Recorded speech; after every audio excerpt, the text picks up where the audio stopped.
Muy buenas tardes. En este momento estoy siguiendo una paciente que hace 8 semanas la vi y le estaba haciendo una ecografía de tercer nivel o de detalle anatómico en la semana 19.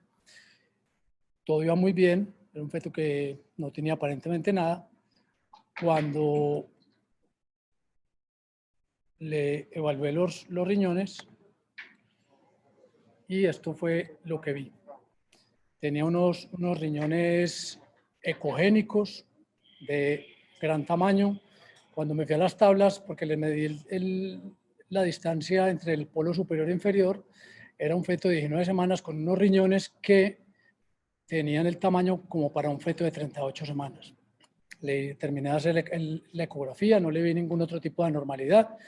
Me llamó la atención que tenía muy buena cantidad de líquido amniótico, porque cuando uno ve este hallazgo, automáticamente a casi todos se nos va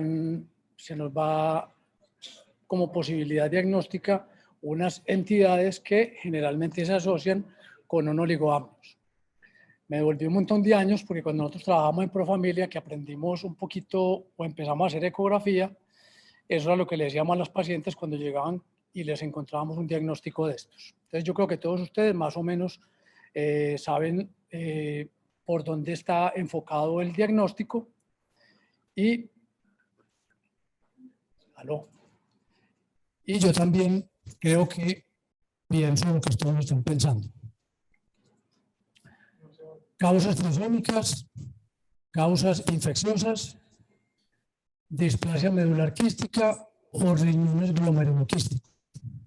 Creo que en esas 3 o 4 entidades definitivamente no hubiéramos pensado cuando vemos unos riñones grandes y ecogénicos. Pero los pongo de primero es porque nunca pensamos en otras entidades distintas a la enfermedad renal autosómica dominante y la enfermedad renal autosómica recesiva. Siempre pensamos en estas dos, pero el objetivo de esto es que cada vez que tengamos unos riñones grandes y ecogénicos, pensemos en otras entidades adicionales que pueden ser a veces incluso hasta más frecuentes. Ahí vemos un riñón completamente normal en un corte sagital y vemos el caso de estudio. Posteriormente, obviamente en ese momento a la paciente no le di una información muy completa porque no la tenía. Le dije lo de los riñones, me fui para la casa, me puse a estudiar, hablé con la genetista y cité a la paciente 2 o 3 semanas más tarde para ver qué más exámenes le íbamos a hacer. Vuelvo y repito, me llamaba la atención que tenía el líquido amniótico en muy buena cantidad y unos riñones muy grandes. A la semana 22, el escenario no cambiaba, los riñones igual progresaban con el tamaño fetal, el feto iba creciendo muy bien, los riñones cada vez también crecían más, ¿sí? Y hace 8 días, en la semana 25, vemos el mismo escenario, un feto con unos riñones más grandes y la cantidad de líquido amniótico seguía siendo muy buena. Es más, yo lo estaba siguiendo muy de cerca porque me daba miedo que se le empezara a disminuir el líquido. Entonces, después de esto, ¿qué hicimos? Le pregunté a la señora y al esposo qué enfermedades sufrían en la casa, no había ningún antecedente. Le mandamos a hacer una ecografía a los 2 de los riñones, no tenían nada, es una ecografía completamente normal. Entonces, ahí empezamos a pensar en el enfoque. ¿Cuál es el primer diagnóstico en el que deberíamos pensar? Discutible, pero así es que vamos en este momento, es en la enfermedad autosómica recesiva, poliquística, en donde el gen comprometido es el PKDH1, el cual codifica una proteína que se llama la fibroquistina o polideuctina. Estas proteínas, este gen es un gen muy grande, es un gen gigante y por lo tanto está expuesto a un montón de mutaciones. Este gen tiene más de 300 mutaciones.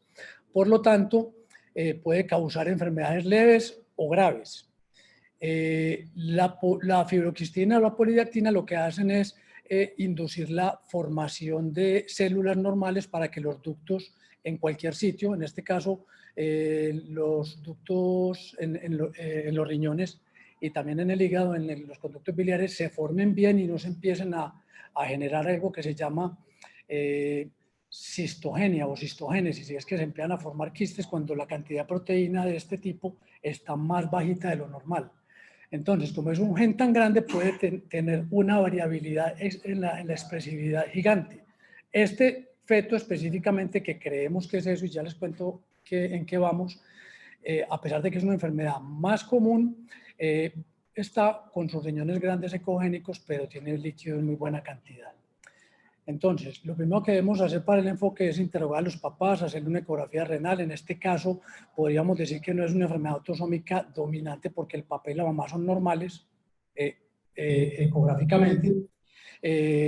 La segunda parte es el diagnóstico ecográfico, y lo último que debemos hacer en estos casos es hacerle un estudio, una amniocentesis para hacerle un estudio, vamos a ver qué tipo.